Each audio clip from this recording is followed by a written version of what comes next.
Okay, it's my honor to introduce Lori O'Driscoll. Lori was a founder of the Dravet Syndrome Foundation, and she is the founder of Kira's Light and the executive director.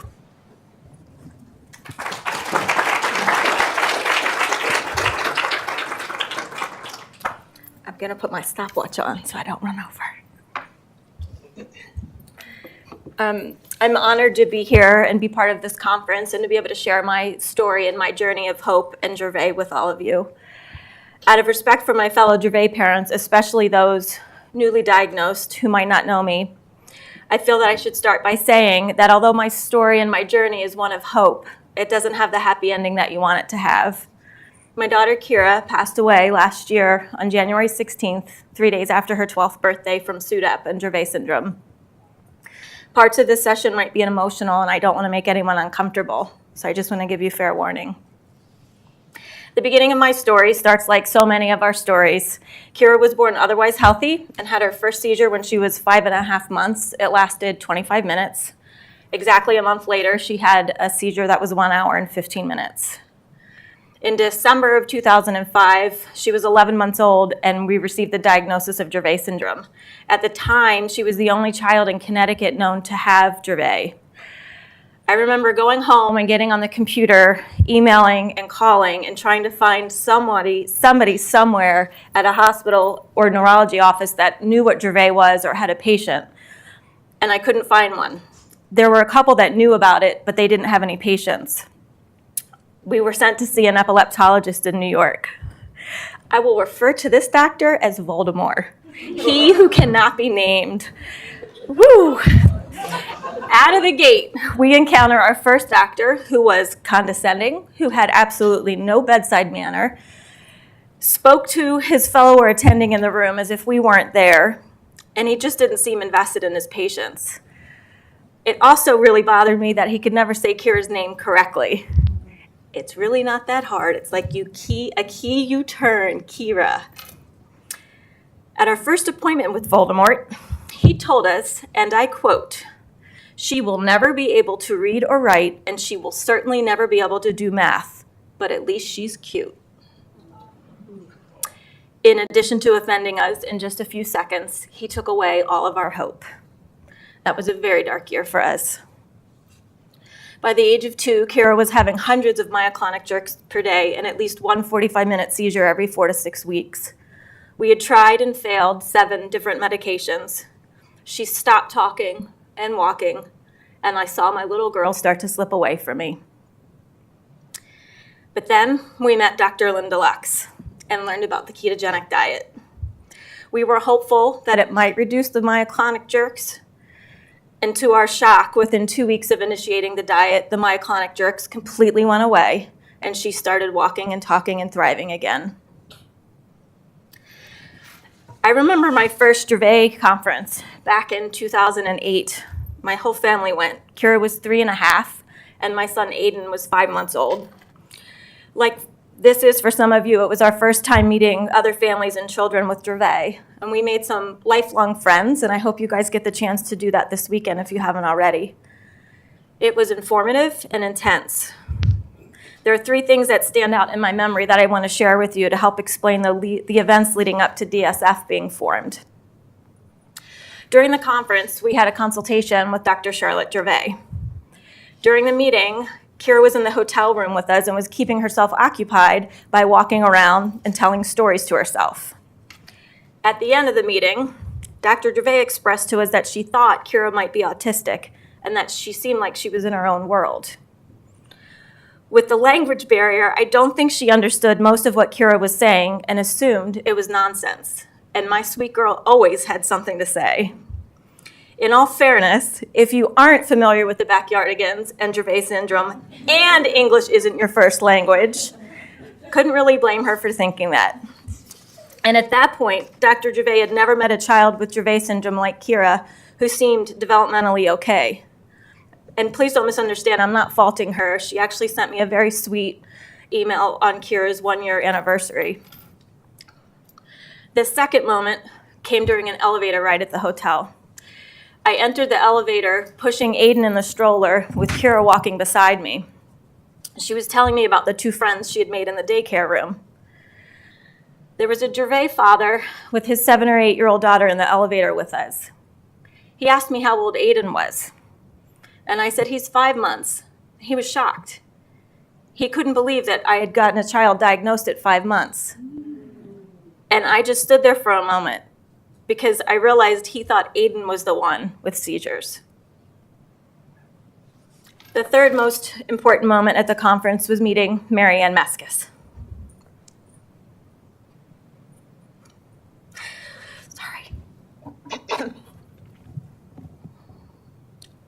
When we met, we realized we had much more in common than just having a child with Dravet. We were both frustrated by the fact that no one was doing research, even though the gene had been identified. Having a friend who really understood what I was feeling and not only shared my frustrations, but also my dreams for a change, filled me with a lot of hope.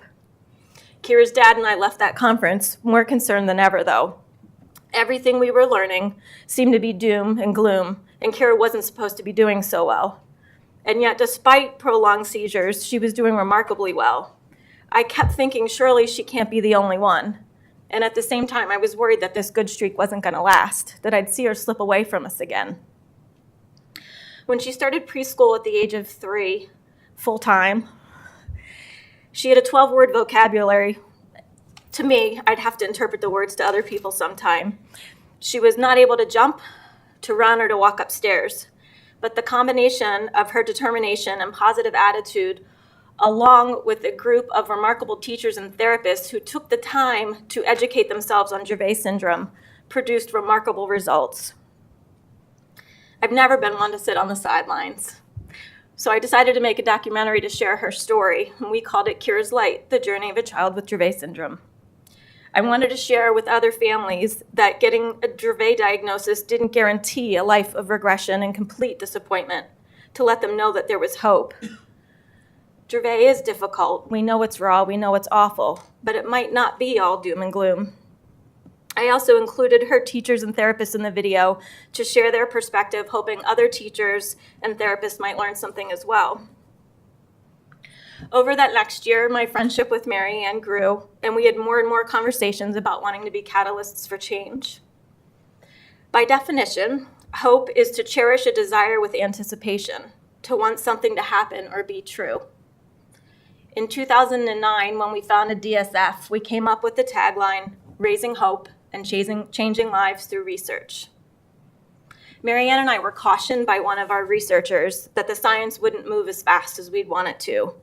And we were really realistic with ourselves. We knew the odds were we weren't going to find a cure for Elliot and Kira. The odds probably didn't even exist. Sorry. But we were hopeful that we could find better treatments and a cure for the next generation, that we could improve the quality of life for them. While we were getting DS up and running, I was also navigating my own life and being the parent of a child with Dravet and her sibling. It's really easy to watch videos of Kira and think she lived a normal life. The truth is, even on the high end of the spectrum, Dravet can be cruel and vicious. In her 12 years, we made over 40 911 calls for prolonged seizures. There were dozens and dozens of hospital stays. She spent a year in a helmet. She was intubated after a 3-hour seizure. She was extremely heat sensitive and would go into seizures with physical activity, and she also became photosensitive. None of this is news to any of you guys. This is what Dravet is. But I've run into families sometimes that see these videos of Kira and think it was all roses. It wasn't. She just looked at life as if it was all roses.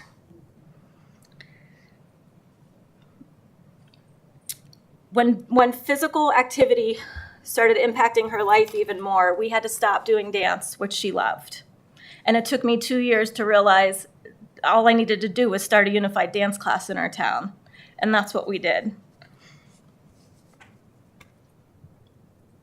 She never complained. She understood enough to know she had Dravet, to know she had seizures, and to know that DSF was working to help her and her friends with those seizures. Those are some tough questions for me to ask when she would ask me why. But she was so hopeful that DSF would help. And let me tell you, hope is infectious. And she was so hopeful that it reinforced my hope.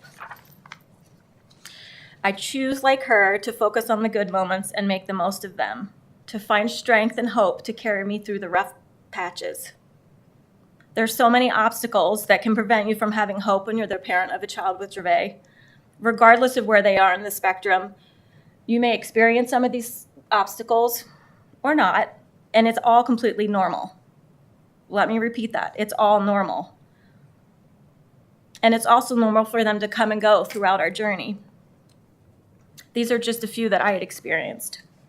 Grief. When you receive the diagnosis of Dravet, I needed time to grieve the loss of what I thought would be for Kira, my hopes and dreams for her, and my family. There's nothing fair about Dravet, but the sooner you can accept and adjust your expectations, the better. And that doesn't mean giving up. It doesn't mean trying to improve their life for your son or daughter or hoping for a cure. But grief can quickly lead to anger. And anger can be a big, dark hole. There's so many things about this that I know make all of us angry. The big one is why. For me, it was also people telling me, oh, she'll outgrow it. Or I don't know how you do this. I couldn't handle it. I don't have a choice. And to doctors and extended family and friends who could be insensitive at times, it left me feeling angry. But I found the only way to cross the bridge from anger to hope is to just get over it. Fear.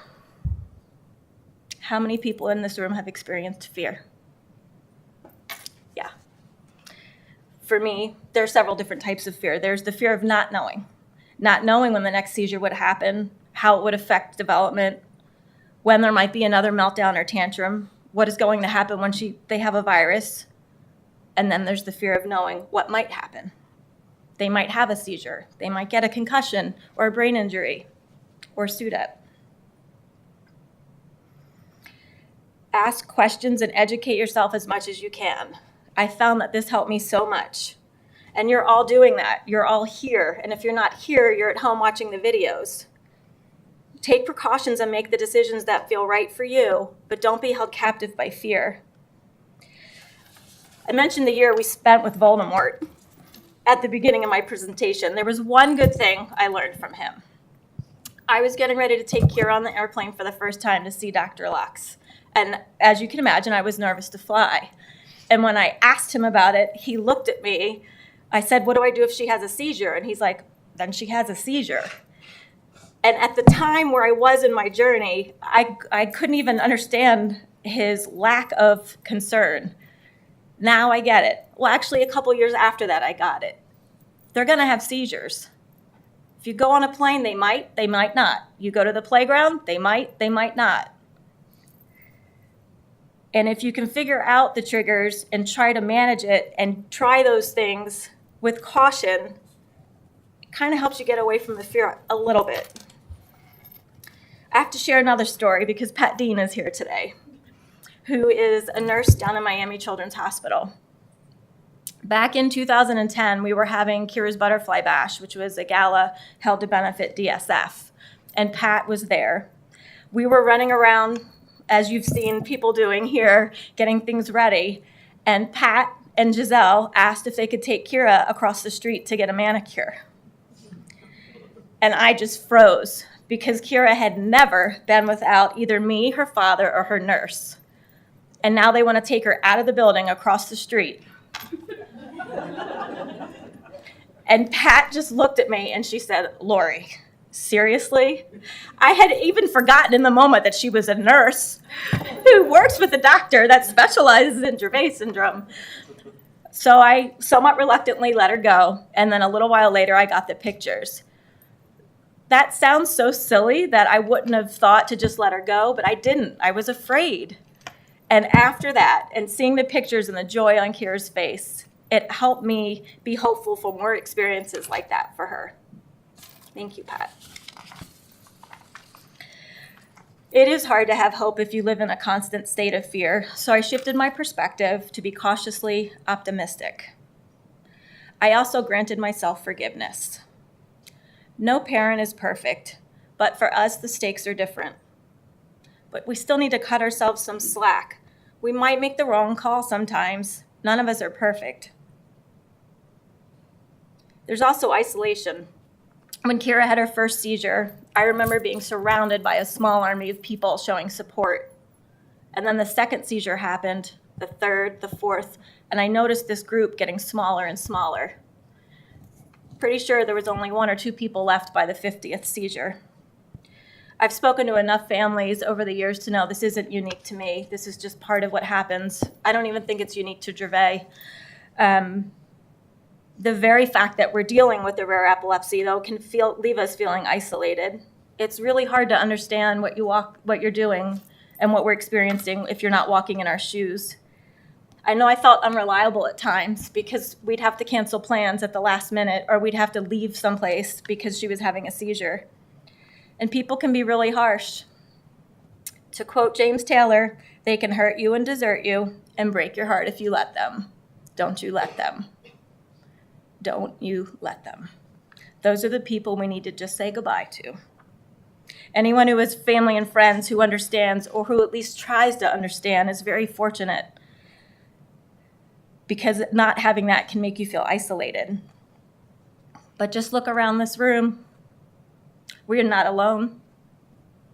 You can choose to be alone, but you don't have to. And if you're not here, there's 2,500 people in that support group online now. Our parents are among the strongest people.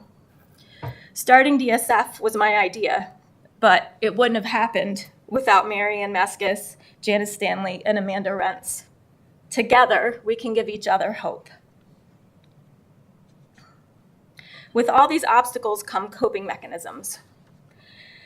And I've learned we have to be careful in choosing how we cope, and remember how much of how we respond to living with Dravet is our own choice.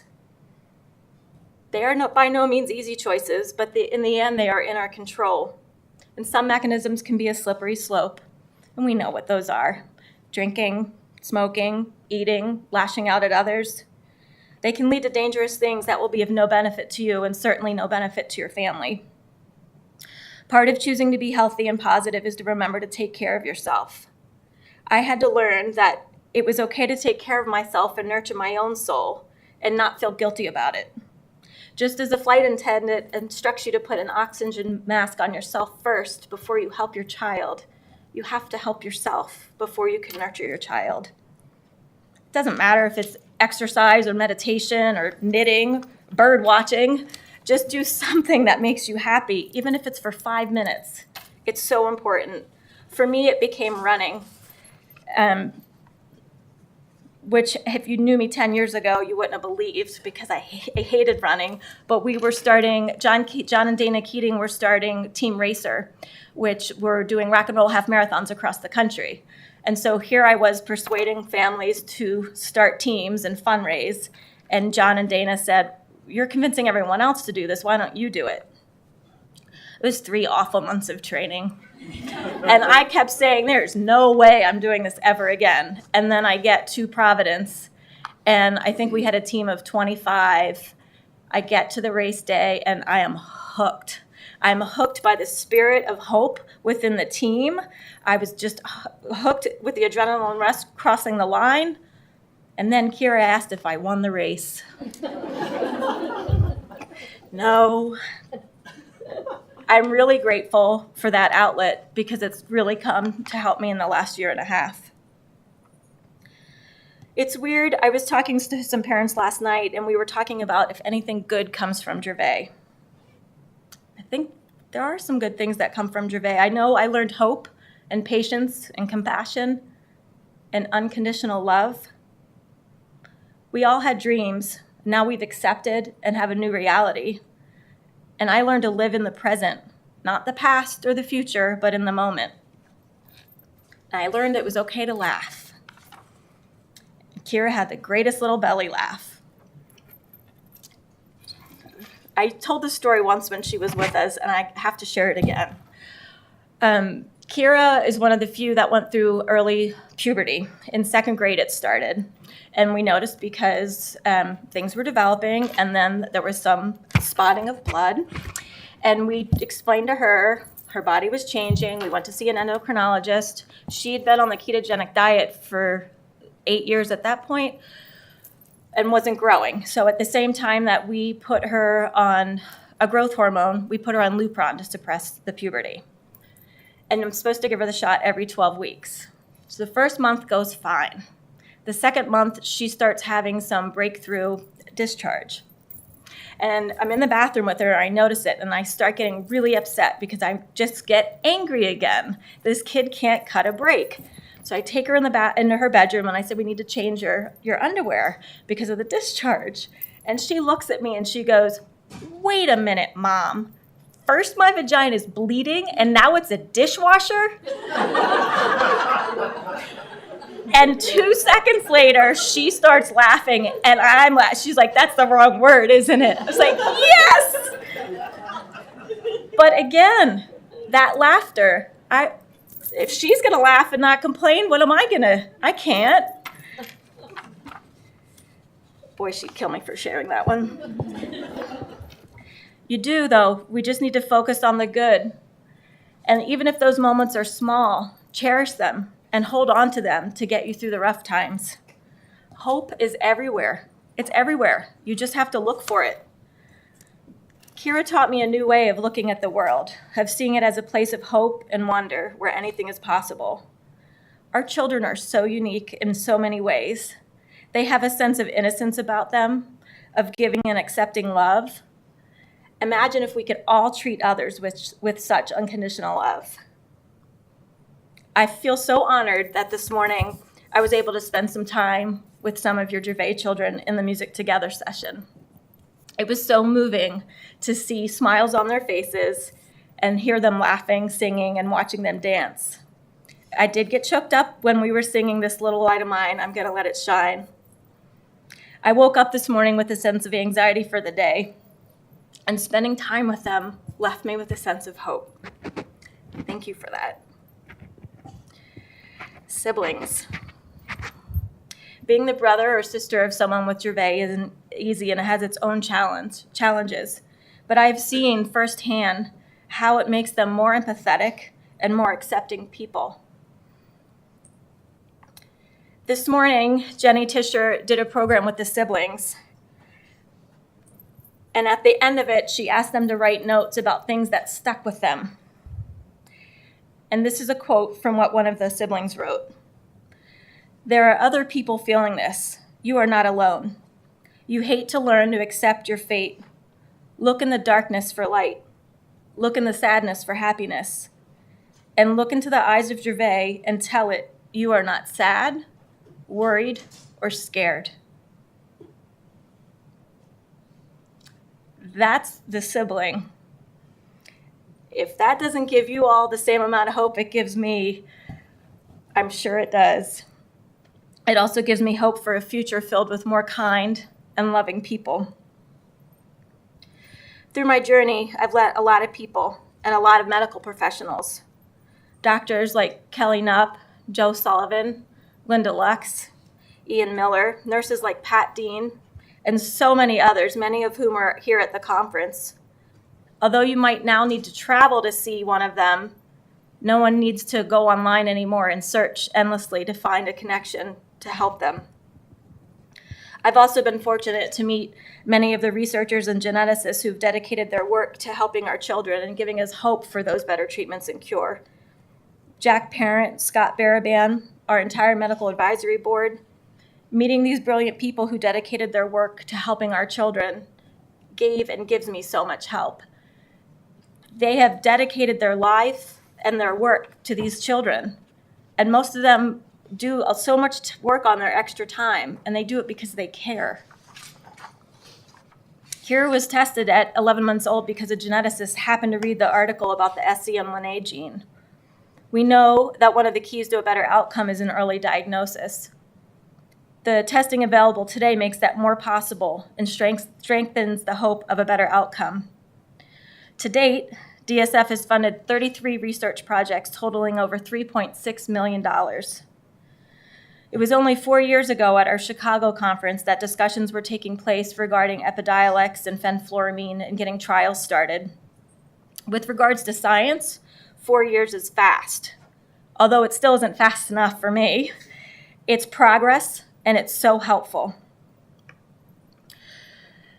My journey with Dravet has led me down a different road, one that I hope you don't have to go down. We all want a cure for Dravet yesterday, and I believe one day we will have a cure. But until that happens, be hopeful. I found it ironic on the bus ride over here tonight. I was the only parent on the bus. So I rode over here alone. And I started going down that dark road and thinking, how ironic is this? I'm going over there alone. And then I look on the seat next to me, and there's a penny, heads up, which Kira used to search for wherever we went. And I thought, wow, thanks, Kira. And I thought, I'm not going to be alone over there. I know I'm not going to be alone. It's been 1 year, 6 months, and 4 days since I lost Kira.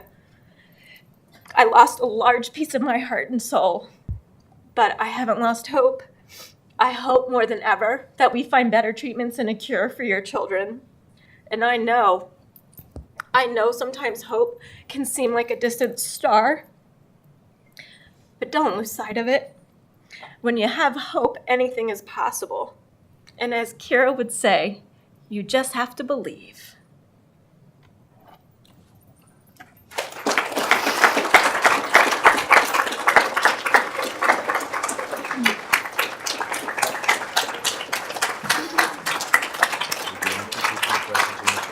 Yeah, I will. Thank you.